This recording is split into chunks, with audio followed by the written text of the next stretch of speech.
매주 금요일 2부에는 한 주간의 언론 보도를 분석하고 비평하는 와치독 시간입니다.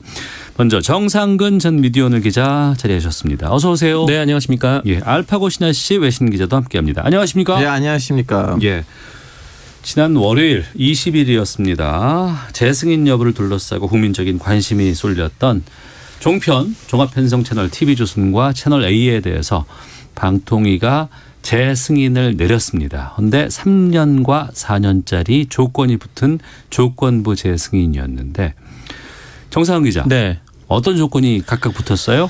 네, 먼저 TV조선의 경우 말씀드리면 네. 이 TV조선 같은 경우에는 이 방송의 공적 책임 그리고 공정성이라는 항목에서 일종의 이제 과락을 했습니다. 네. 210점 만점이었는데 이 50% 이상을 받아야 되거든요. 근데 여기에 미치지 못했어요. 그래서 104점 정도를 받으면서 과락을 했는데 그래서 이 재승인 조건은 이 다음 심사에서 한 번 더 이 과락 점수를 받을 경우에는 재승인을 거부한다.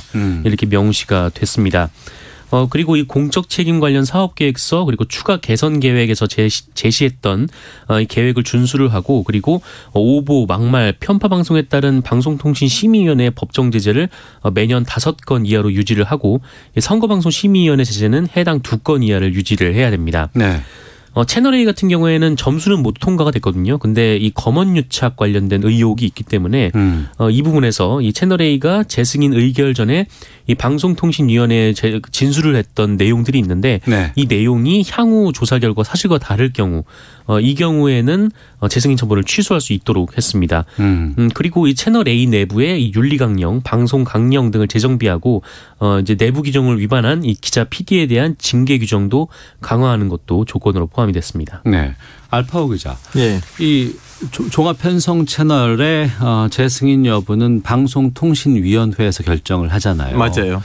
이게 이제 공공기관인 것인데 이런 공공기관에서 언론에 대해서 이렇게 재승인을 하는 것들이 해외에는 어떻게 지금 판단이 되나요? 사실 우리는 몇 번 이 주제를 여기서 다룬 적이 있었는데 한국이 워낙 방송국 규제가 까다로운 나라예요. 진짜 너무 까다로워요. 너무 까다롭다. 예. 왜냐하면 이미 나라마다 국가가 직접 관리하는 방송국이 하나뿐인데 네. 예를 들면 한국에서는 지금 KBS이 대표적인데 근데 한국에서는 KBS뿐만 아니고 KBS처럼 또 다른 몇 개 방송국에 대해 그 개입을 하잖아요. 여기 다 방송국의 이름을 말하고 싶진 않지만 근데 여기서 또 방송통신위원회를 통해서 완전 민영 사기업들이 만드는 방송국들에다가 또 이제 재승인을 하고 그래요.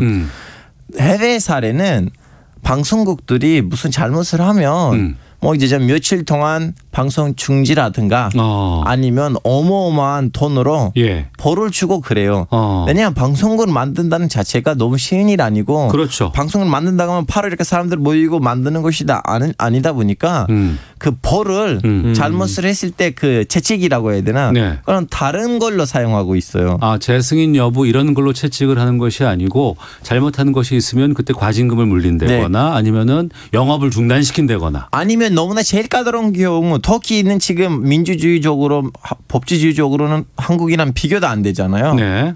더 나쁘다는 얘기인데 터키에서는 어떤 거였냐면 그 이사회를 바로 정부가 결정하는 걸로 해요.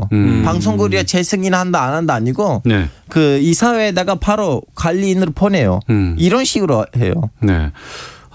전파가 공공재지 않습니까? 네네. 예, 이게 뭐 국가 소유라든가 이런 것보다는 공공의 성격을 많이 띠고 있는 거기 때문에 이제 우리는 이제 방통위가 이런 승인 같은 것들을 하게 되고 또 이전의 역사적인 여러 가지 뭐 정권으로부터의 압력이라든가 이런 것들 때문에 이제 독립적인 기구를 둬서 이걸 운영을 하게 된 상황이 우리는 오게 됐는데. 네네. 어찌됐건 간에 지금 재승인 여부 의결이 몇 차례 연기되면서 상당히 좀 이렇게 많은 사람들이 관심을 가졌던 상황이었어요. 네. 이 TV조선 채널A 쪽에서는 좀 한숨을 돌린 입장인가요? 어떻습니까? 네, 뭐 한숨 돌린 상황이죠. 뭐 일단 뭐 말씀하신 대로 지금 재승인을 취소를 해달라라고 국민청원이 올라왔고 여기에 또 동의를 하신 국민들이 20만 명이 좀 넘은 상황이기도 했고 네. 또 여론도 이 채널A의 이 검언 유착 의혹이 불거지면서 좀 상당히 안 좋아졌고요. 근데 다만 뭐 내부에 뭐 있었던 얘기를 들어보니까 뭐 내부에서는 뭐 재승인 날 거다, 뭐 걱정하지 마라, 뭐 이런 분위기도 좀 상당했다라고 하더라고요. 네. 쉽게 아까 박 기자 얘기한 것처럼 방송국 하나를 없애는 것이 이렇게 쉬운 일은 아니다 보니까 뭐 쉽게 없애지 못할 것이다, 뭐 이런 얘기도 있었다고 합니다. 그러니까 이게 기준 점수, 통과 점수가 650점인가? 저 확실히 네, 기억은 맞아요. 네. 맞습니까? 네. 근데 이 점수는 웬만하면 대부분 다 넘길 수 있는 정도의 수준이라고 들었어요. 네, 그렇죠. 뭐 그래서 웬만하면 다 넘어왔고, 뭐 특별히 그동안 이제 방송이 취소됐던 사례가 한 곳 정도 있었는데 그게 이제 예전에 ITV라고 네. 그것은 이제 뭐 어떤 뭐 점수 미달 때문이 아니라 이건 재정 문제 때문에 더 이상 방송국을 운영할 수 없는 사정이 있어서 그때 이제 취소 결정이 좀 내려졌었거든요. 그래서 네. 그때를 제외하면은 사실 이제 방송 재승인이 취소된 사례는 없었죠. 네. 앞서 말씀하신 것처럼 TV조선 채널A 재승인을 취소하라는 청원에 왜 이렇게 많은 20만 명의 답변 요건을 훌쩍 넘긴 청원에 참여가 이루어졌다고 보세요, 알파고 기자는? 그동안 나왔던 뉴스들의 논조의 방향이라고 생각하죠. 왜냐하면 이제 자기네 구독자, 자기네 시청자들 보기에는 문제가 없지만, 네. 근데 또 다른 시청자들도 있잖아요. 대한민국에 그 시청자들 입장으로 봤을 때는 기분이 나쁘고 국민으로서 수치심을 느끼게 되는 뉴스들 그분들 입장에서 나온 거죠. 네. 그래서 오히려 좀 약간 PR 차원에서도 이 툴 방송국이 자기네 고정 시청자가 아닌 대한민국의 나머지 그 국민들의 마음도 어느 정도 이해를 하고 거기에다가 뒷받침을 하면 더 좋은 분위기가 되지 않을까 싶어요. 정상훈 기자는요? 근데 저도 좀 전제를 하고 좀 말씀드려야 되는 게 이 공정성이라는 것을 누가 측정할 수 있을 것이냐라는 데는 저도 좀 고민이 있어요. 그래서 이 방송 공정성에 문제가 있어서 이 방송의 허가를 취소한다라는 데 그렇게 결론이 이른다면 이 공정성을 좀 객관적으로 판단할 수 있는 그런 근거가 있어야 되는데 뭐 네. 이게 좀 쉽지는 않은 일이긴 하죠. 근데 다만 그럼에도 불구하고 이 좀 몇 가지 좀 생각을 해봐야 될 게 있습니다. 그러니까 근데 현행법에 따라서 재승인 심사를 치렀고 네. 그럼 이제 법에 따라서 조치 결과가 나와야 되는데 근데 지금까지 두 번이나 한 번은 이제 총점에서 미달을 했고 예. 한 번은 주요 항목에서 미달을 했는데 그럼에도 불구하고 계속 재승인이 이루어졌다라는 데는 좀 문제가 있다라고 보거든요. 그러니까 그것도 이제 방송의 핵심이라는 공정성이라는 부분에서 네. 그것도 박근혜 정부 때 한 번 그리고 문재인 정부 때 한 번 이렇게 두 번 이렇게 과락 점수를 받았는데 그거를 살려두면은 누가 현행법 안에서 이 방송을 하려고 하겠는가라는 네. 이제 고민이 좀 드는 거죠. 그러니까 예. 이 TV조선 뭐 안에 있는 노동자들도 있으니까 이쪽으로 뭐 다른 이제 컨소시엄으로 뭐 인수를 유도하더라도 이렇게 되면은 이 채널을 운영하는 그 운영자들의 자격은 한번 따져 물어야 되는 거 아닌가. 책임을 지게 해야 되는 거 아닌가라는 생각은 듭니다. 그러니까 방송사에 대한 뭐 질타, 비난 이런 걸 넘어서서 이번에는 또 아무래도 재허가 과정이 이제 있었기 때문에 민원연을 포함한 많은 시민단체들이 방통위를 겨냥을 했습니다. 네. 그 방통위가 방송 정책과 규제를 총괄하는 역할을 정상적으로 수행할 능력이 없음을 분명하게 보여주는 것이었다. 이런 성명까지도 나오게 됐는데 여기에 대해서도 입장을 좀 들었으면 좋겠어요. 알파고 기자. 선생님, 그 방송통신위원회가 결론적으로 또 국민의 간접적으로 그 뜻을 통해서 구성된 사람들이고. 네, 그 방통위를 구성하고 있는 인사들의 면면도. 네. 그렇죠. 그 사람들 결론적으로 국민의 뜻이 어느 정도 간섭적으로 이렇게 반영이 돼서 생긴 사람들이고. 네. 무슨 60년대 유신 체제 때부터 남는 인물들도 아니니까. 뭐라고 해야 되나 물론 시민단체들이 그런 말을 하고 또 이렇게 민주주의 사회이다 보니까 그런 거를 할 수가 있는데 네. 결론적으로 그분들한테도 방송통신위원회 사람들한테도 너무나 큰 부담을 주면 또 무엇을 얻을 수 있는지를 잘 모르겠어요. 예. 근데 뭐 이 방송통신위원회라는 것이 그냥 뭐 정부의 이제 편의에 따라서 설치를 한 게 아니고 엄연한 방송통신위원회 설치에 운영에 관한 법률이 있거든요. 법률에 근거에 설치를 했고 거기 안에서 재승인에 대한 기준을 분명히 세워놨던 거예요. 네. 근데 그 기준에 따라서 심사를 했는데 이 기준에 미달하는 점수가 나온 방송사업자가 있을 때 여기에 대해서 뭐 불이익을 줄 수가 없다라고 한다면은 좀 그건 좀 심각한 문제라고 보여지고 네. 그리고 이제 방송통신위원회가 뭐 지금 이제 뭐 TV조선이라든지 뭐 종편들의 일종의 이제 뭐 그 자리를 좀 잡았고 또 규모도 이제 크다 보니까 뭐 지금 뭐 어떻게 조치를 내리기가 뭐 신중해야 된다라는 얘기도 하고 있는데 네. 근데 다만 어떻게 해서 이 종편들이 그만큼 규모를 키워왔는지도 우리가 한번 생각을 해봐야 된다는 거예요. 예. 그러니까 그동안 이제 많은 사람들이 방송 사업자를 만들어서 이 시장 안으로 진입하기 위해서 엄청난 노력들을 하고 있었거든요. 그러니까 뭐 CJ 계열 같은 채널 같은 경우에도 지금 처음 생겨나서 뭐 이제 다들 이제 뭐 IPTV나 이제 뭐 케이블에 들어와서 자리를 안착하기까지, 그러니까 앞선 번호로 받기까지 10수년의 시간이 걸렸는데 이 종편 같은 경우에는 생기자마자 바로 순서도 앞순번으로 당겨지고 그리고 이제 모든 IPTV나 이제 케이블 채널에도 다 의무적으로 넣어가게 하고 그러면서 이제 방송 발전 기금도 계속 면제를 해주고 이런 특혜를 통해서 자리를 잡았는데 네. 이제 와서 그게 자리를 잡았다고 해서 뭐 그거를 뭐 그 책임을 지울 수가 없다라고 한다면은 그거는 오히려 자본주의의 공정한 시장 경쟁이 아니다라고 생각이 듭니다. 알겠습니다. 자, 와치독 정상근 전 미디어오늘 기자, 자만 아메리카의 알파고 신하시 외신 기자와 함께하고 있습니다. 이번 주에도 한 주간의 논란 보도들이 좀 있어서 이걸 좀 살펴볼까 하는데 어제 그 오거돈 부산시장 공무원 성추행한 사실 인정하고 사퇴한 것. 네네. 오늘 아침 일간지들이 이걸 일면으로 다 다뤘죠. 네, 어떻게 보도했어요? 다뤘습니다. 그러니까 좀 몇 가지 좀 차이가 있었는데 네. 일단 그 오거돈 시장의 사퇴가 뭐 총선 이후에 이루어졌다라는 점에 좀 주목한 언론들이 있었어요. 그러니까 중앙일보 같은 경우에는 제목을 총선 전 성추행, 총선 뒤 사퇴 이렇게 얘기를 했었고, 그리고 뭐 이제 오거돈 시장의 좀 뭐랄까 이제 3전 4기를 통해서 시장이 됐는데 이 문제 때문에 이제 몰락을 했다라는 취지의 제목을 단 것도 있었죠. 이 대표적으로 이제 국민일보가 3전 4기 부산시장 이 성추행으로 추락 이런 제목을 뽑은 게 네. 대표적이고 그리고 이제 경향신문 같은 경우에는 이 피해자의 말을 제목으로 뽑았습니다. 그러니까 성추행 오거돈 피해자 삼송두리째 흔들려 네, 이런 제목을 쓰기도 했습니다. 네. 이 성폭력 관련된 여러 가지 이런 보도들은 상당히 좀 신중해야 되고 조심스러워야 되고 또 여러 가지 시각들이 반영이 어떻게 될 수 있는가를 다각도로 검토를 해보고 하는 것이 바람직하다고 보거든요. 그래서 이제 바람직한 것을 우리도 항상 추구하는 사람들인데요. 네.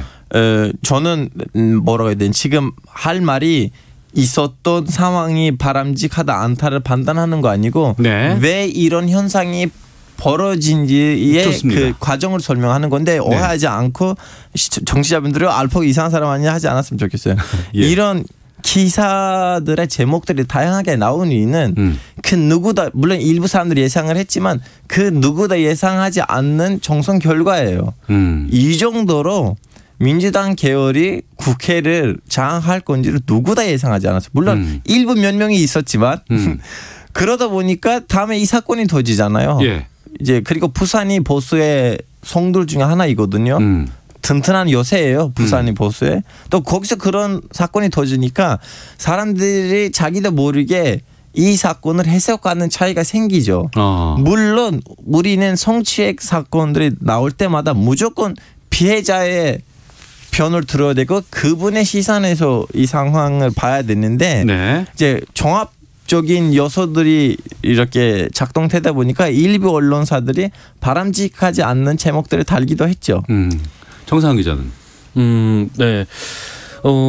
하여튼 뭐 이 성추행 사건이 불거지면은 이 보통 이제 뭐 피해자의 좀 뭐랄까요? 하여튼 피해자의 생각에 좀 피해자에 대해 2차 피해를 좀 고려를 해야 되는 측면들이 그렇죠. 있어요. 그러니까 근데 이제 좀 근데 반면에 지금 이 성추행 피해 사실을 좀 오거돈 시장이 이제 좀 서사로 덮는다거나 아니면은 마치 이제 오거돈 시장과 이제 민주당이 피해자의 의사를 무시하고 좀 총선을 덮기 위해서 이렇게 뭐 행위를 했다라는 거거나 좀 이런 식의 보도들은 오히려 이 피해 사실을 이용하는 행태가 될 수 있다라고 생각은 좀 들긴 합니다. 네. 바꿀 방법은 없을까요? 어떻게 좀 과거보다는 하나씩 좀 변화의 모습들은 보이곤 있지만 그럼에도 불구하고 많은 좀 부족함을 좀 느끼는 건 사실이거든요. 선배님 그런 식으로 따지면 한국이 지금 미투 사건이 터진 지도 얼마 안 됐고 지금 피해자 여성들이 이제서 나와서 좀 약간 자기 목소리를 내고 사회를 이렇게 좀 더 좀 근본적으로 바꾸려고 하는 이 뭐라고 해야 돼? 그 행동도 불과 몇 년 전에 일어난 상황인데 저는 이 속도를 우리가 유지하면 조만간 큰 변화들이 있지 않을까 싶어요.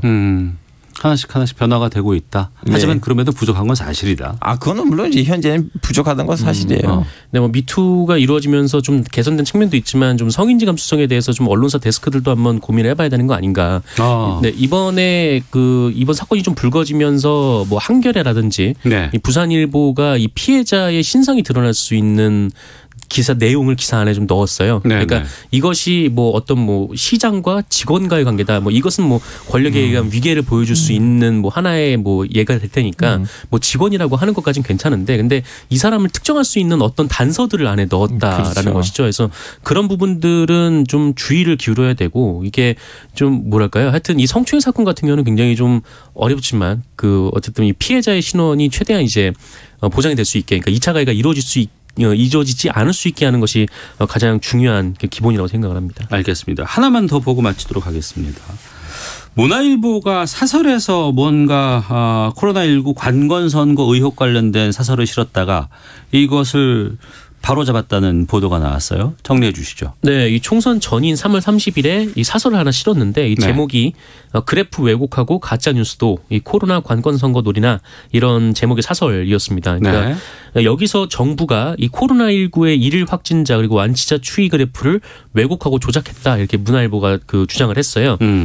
그러니까 한마디로 이제 선거에서 이기기 위해서 마치 이제 확진자가 안 나오는 것처럼 네네. 이렇게 이제 포장을 하고 있다, 이런 주장이었는데, 그런데 이 사설이 처음 나왔을 때부터 좀 근거가 없었습니다. 그냥 그래프가 좀 이상하다라는 그냥 느낌 정도였고 뭐 이렇다 할 근거가 없었고요.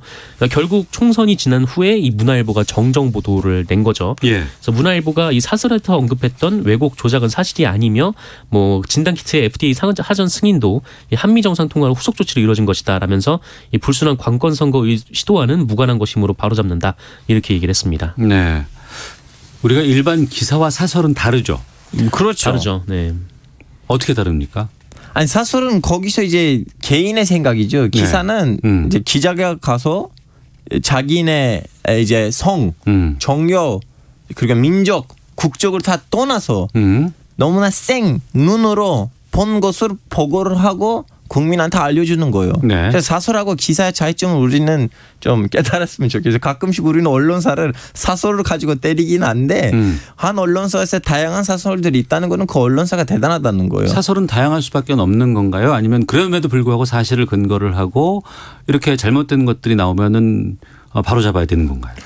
이런 거 있어요. 예를 들면 사설성 안에는 너무나 대놓고 진실을 왜곡하는 말들이 있어요. 전 예전에도 중동에서 문제가 생기면 사설들을 제가 읽는데 진짜 근거 없는 얘기를 하는 거예요. 진짜 완전 팩트는 아닌데 그때 저는 항의를 해요. 오케이, 나는 이 사람의 생각을 존중해. 나랑 반대된 생각이 하지만 사설 안에는 거짓말이 있어요. 있는 현실을 왜곡하는 거예요. 그때 그분들이 이제 언론사라서 사죄를 해요. 죄송합니다. 우리는 그것까지는 체크했었어야 되는데 못했습니다. 문화일보는 이번 사설에 대해서 사과를 했죠. 아니요, 사과는 안 했습니다. 그냥 정정만 한 거. 우리가 좀 가서 따져야지 아마 사과를.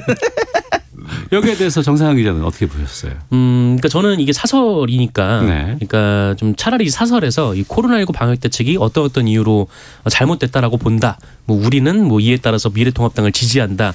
이런 사설이었으면은 차라리 뭐 용기 있다라고 생각을 했을 것 같아요. 근데 근데 팩트를 조작을 해서 팩트를 거짓말로 속여서 이 정부 여당이 이제 악영향을 미치려 하는 사설이었다라고 저는 생각을 하고 있고, 뭐 그렇기 때문에 이것은 뭐 전형적인 총선 개입 보도다. 이거는 뭐 단순한 바로잡습니다로 끝날 부분이 아니라 이 사설을 쓴 논설위원과 그다음에 데스킹을 본 편집국 간부까지 좀 책임을 져야 하는 거 아닌가라는 생각이 듭니다. 칼럼을 통해서 자기의 이름을 걸고 기자의 이름을 걸고 의견을 표명하는 경우가 있고, 사설은 누가 썼는지 모르는 경우도 많이 있지 않습니까? 네. 그 바이라인이 안 들어가 있죠. 그러니까 기자 이름이 안 들어가 있죠. 그건 어떤 차이가 있어요? 그건 차이가 있어요. 그 개인의 이름이 들어가는 사설 때는 그나마 회사의 그 책임을 좀 약간 줄이고 조금 더 그 사설을 쓰는 그 기자의 책임이 좀 더 앞서가는 거고, 근데 이름 없는 사설이다. 그럼 그때는 언론사가 자기 명예를 걸고 뭔가 하는 거죠. 제가 중학교 때 고등학교 때 이럴 때는 그 신문사의 사설 같은 것들을 오려서 보고 거기서에 대한 느낌 같은 것들을 이제 발표하고 이런 숙제들이 참 많이 있었어요. 그때부터 언론인으로 뜰 건지. 아니 그때는 원래 항상 그랬었어요. 네. 네. 사설이 참 중요하고 잘 정제된 문장으로 완성돼 있다라는 그런 교육이 있었던 시절이 있었고. 네. 근데 지금은 이제 사설에 대해서 또 많은 국민들이 또 얘기를 하고 의견을 달기도 하고 이런 부분들은 지나고 났더니 잘못됐다라는 것들이 인용이 되고 하는 그런 많은 변화가 좀 있지 않나 싶습니다. 알겠습니다. 한 주간의 미디어 비평 들어봤습니다. 와치독 정상근 전 미디어오늘 기자, 자만아메리카 알파고 신하시 외신 기자 두 분과 함께 말씀 나눴고요. 여기서 두 분과 헤어지도록 하겠습니다. 두 분 말씀 고맙습니다. 예, 고맙습니다. 감사합니다.